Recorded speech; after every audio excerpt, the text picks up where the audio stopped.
राजा विक्रमादित्य और काल की कहानी भारतीय पौराणिक कथाओं और लोक कथाओं में एक महत्वपूर्ण कहानी है।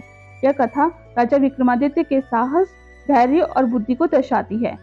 कहानी कुछ इस प्रकार है। प्राचीन भारत में उज्जैनी के राजा विक्रमादित्य अपने साहस, न्यायप्रियता और सत्य के प्रति निष्ठा के लिए प्रसिद्ध थे। एक दिन यमराज, जिन्हें मृत्यु का देवता और काल भी कहा जाता है, विक्रमादित्य की परीक्षा लेने आए।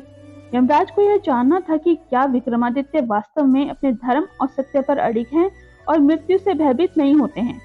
यमराज ने राजा विक्रमादित्य के पास आकर उन्हें बताया कि उनका समय पूरा हो चुका है और उन्हें मृत्यु के लोक में जाना होगा। विक्रमादित्य ने बिना किसी भय के काल के समक्ष आत्मसमर्पण किया और अपने कर्तव्य को निभाने का संकल्प लिया।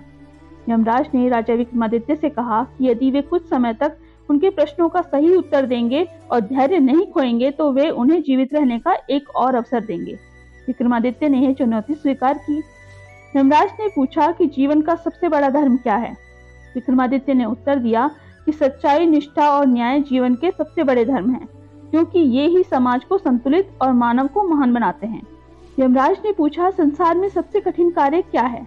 विक्रमादित्य ने कहा कि अपने क्रोध और इच्छाओं पर नियंत्रण पाना सबसे कठिन कार्य है, क्योंकि इससे ही व्यक्ति आत्मसंयम और धैर्य सीखता है। यमराज ने पूछा कि संसार में सबसे शक्तिशाली कौन है। विक्रमादित्य ने उत्तर दिया कि समय सबसे शक्तिशाली है, क्योंकि यह किसी का इंतजार नहीं करता और सब कुछ बदल जाता है। यमराज ने पूछा कि किसका साथ मनुष्य को जीवन भर नहीं छोड़ता।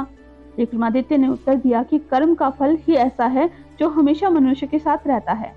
अच्छे कर्म उसका साथ देते हैं और बुरे कर्म उसे नुकसान पहुंचाते हैं। यमराज ने पूछा कि मृत्यु से कौन बच सका है। विक्रमादित्य ने कहा कि जो अपने जीवन में अच्छे कर्म करता है, सत्य मार्ग पर चलता है, वह मृत्यु के बाद भी अमर हो जाता है, क्योंकि उसकी कीर्ति जीवित रहती है।